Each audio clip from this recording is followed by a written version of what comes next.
fox was sitting by the river, watching the sky through a gentle rain. Suddenly a beautiful rainbow stretched across the sky.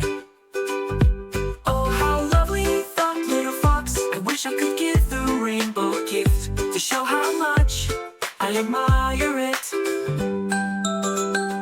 Little fox didn't know what the rainbow might like, or how to reach it, so she decided to climb the tallest hill in the forest to get closer. Hello rainbow, called little fox, her tail swishing excitedly. The wind carried her voice away, and the rainbow didn't reply. Maybe I'm still too far away, thought little fox, so she climbed onto a rock at the top of the hill and called again. Hello rainbow. This time her voice echoed back from the cliffs. Hello rainbow. Oh hooray, thought little fox, the rainbow can hear me. What can I give you as a gift, she asked. What can I give you as a gift, the echo answered. Little fox's ears perked up with joy. Please tell me, what do you love? Please tell me, what do you love?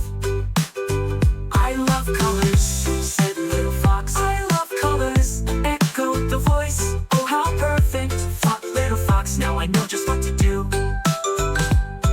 That evening, little fox gathered the most colorful things she could find in the forest. Red berries, yellow flowers, green leaves, and blue feathers. She carefully arranged them in a little basket, climbed back to the hill. Here is my gift for you, rainbow, she said, leaving the basket where the rainbow seemed to touch the ground. The next morning, when little fox returned, the basket was empty. The rainbow sparkled brighter than ever in the sky, and it seemed to stretch lower, closer to little fox, as if bowing in thanks.